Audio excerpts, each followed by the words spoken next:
Assalamualaikum and good morning to Dr. Nizam. Today, our group are drawing to present on gene cloning. Gene is a segment of DNA that expresses for a particular protein, and cloning is making multiple copies. Gene cloning is referred to a procedure for producing numerous copies of gene. Gene cloning is common practice in molecular biology and biotechnology lab. It is a useful tool to study gene, modify the gene, reintroduce the modified gene into the natural host or another host, or to produce protein. It is also used by researchers to create copies of a particular gene for downstream applications such as sequencing, mutagenesis, genotyping, or heterologous expressions of a protein. If PCR method was used for cloning gene, thus it is called cell-free gene cloning method or molecular cloning using PCR. Meanwhile, if a host cell for cloning gene is called cell-based gene cloning method. Next is the principle of gene cloning. To generate a recombinant DNA molecule, a fragment of DNA containing the desired gene to be cloned is integrated into a suitable vector. The vector acts as a vehicle that transports the gene into a host cell, usually a bacterium. Although other types of living cell can be used, within the host cell, the vector multiplies, producing numerous identical copies not only of itself but also of the gene that it carries. When the host cell divides, copies of recombinant DNA molecules are passed to the progeny and further vector replication takes place. After a large number of cell division, a colony or clone of identical host cell is produced. Each cell in the clone contains one or more copies of the recombinant DNA molecule. The gene carried by the recombinant molecule is now said to be cloned. There are 4 requirements for gene cloning. Firstly, DNA fragment which contain the desired genes to be cloned. Second, restriction enzyme and ligase enzymes. And then, vectors which is to carry, maintain and replicate clone gene in host cell. And lastly, host cell in which recombinant DNA can be replicated. The procedure for gene cloning starts off with the isolation of the DNA fragment or gene. First, isolate the desired DNA or gene to be cloned using the restriction endonuclease enzyme, which cuts the DNA at specific recognized nucleotide sequences known as restriction sites and produces blunt or sticky ends in the inner region.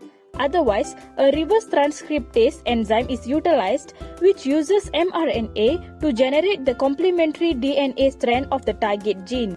Next is formation of recombinant DNA. The vector is a delivery molecule that can transport the gene of interest into a host and replicate alongside the gene of interest, making lots of copies.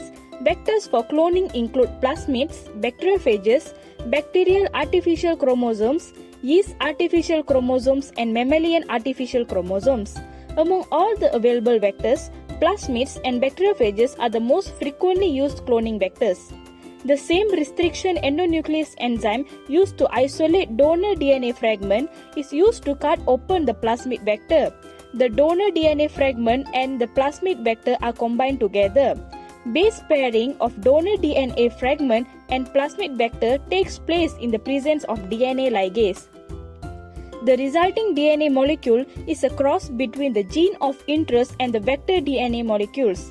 Recombinant is a term used in genetics to describe the mixing of different DNA strands. As a result, this new hybrid DNA molecule is known as recombinant DNA molecule, and the technology used is known as recombinant DNA technology. The procedure is followed by transformation of recombinant vector into a suitable host.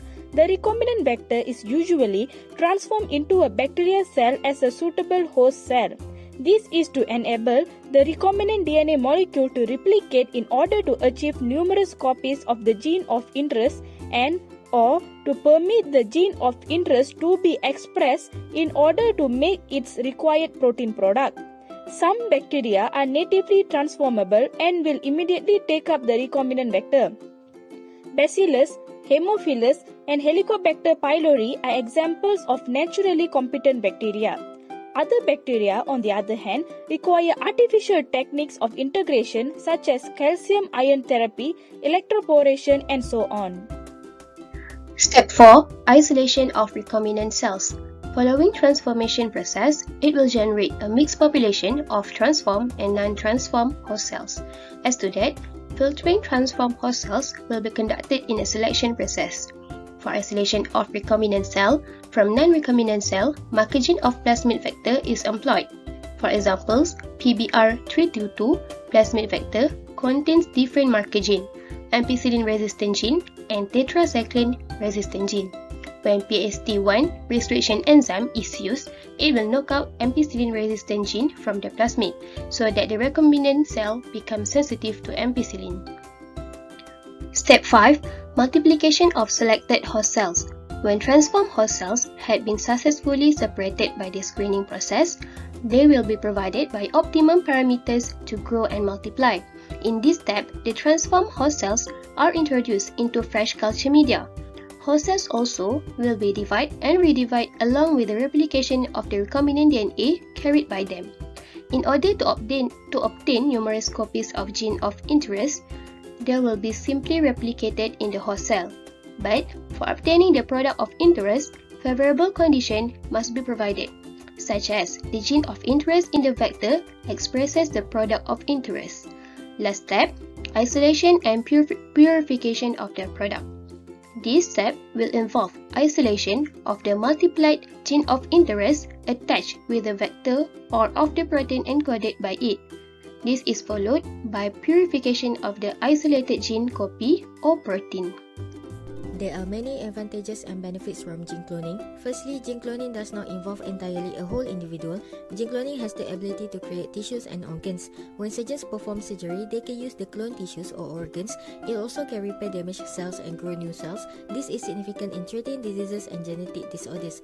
Next, gene cloning also helps in fertility barrier for couples who are not able to produce any offsprings, where the clinicians use adult somatic cells and implant them into an embryo to produce a new life. This is to allow the child carry the biologically identical genetics. Gene cloning also brings benefit to environment and agriculture, where they have the ability to grow stem cell. Cloning also possible in reproduce endangered species. It's also possible to say they can bring an extinct species if they have the original genetic of the species. Gene cloning method also eliminates moral and ethical issue.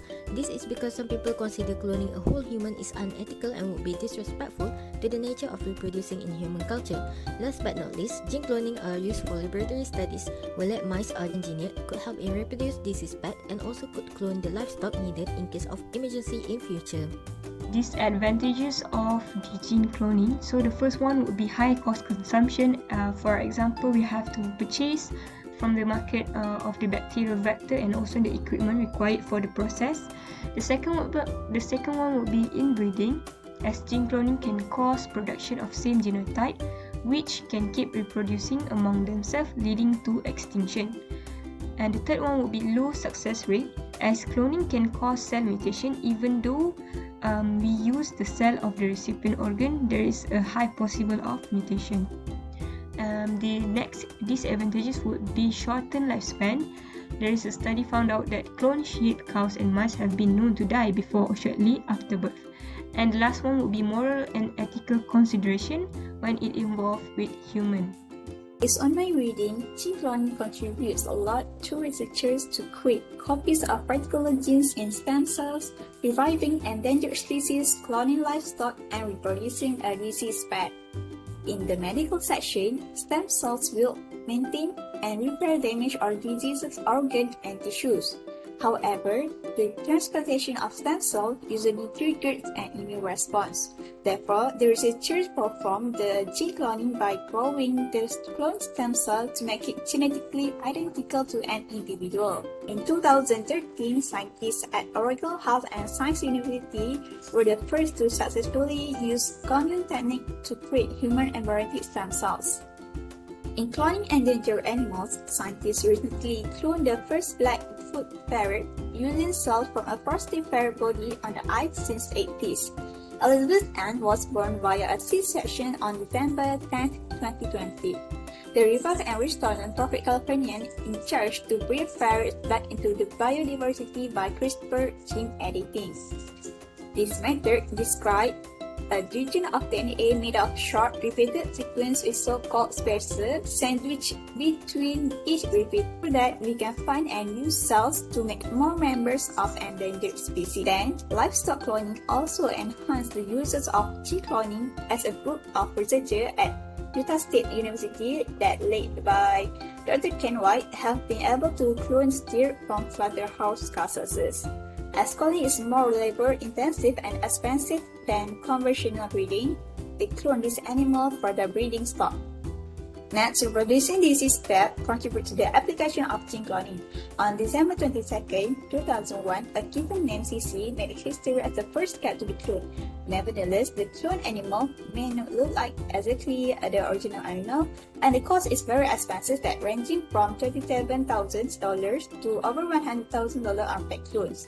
The difference lies in the X chromosome, as in cat, the gene of chromosome help to determine the coat color.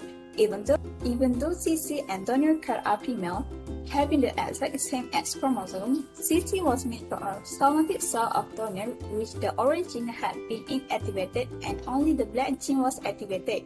In general, gene cloning is a process in which a gene of interest is located and copied out of the entire DNA extracted from an organism. The basic steps in gene cloning include gene isolation, DNA recombination, transformation from recombinant vector into host, cell isolation, multiplication, isolation, and publication of the product. This technique is going to be one of the most significant scientific advancements in the next century if the field continues at its current rate. However, the pros and cons should be explored and decide if this scientific endeavor is worth the risk.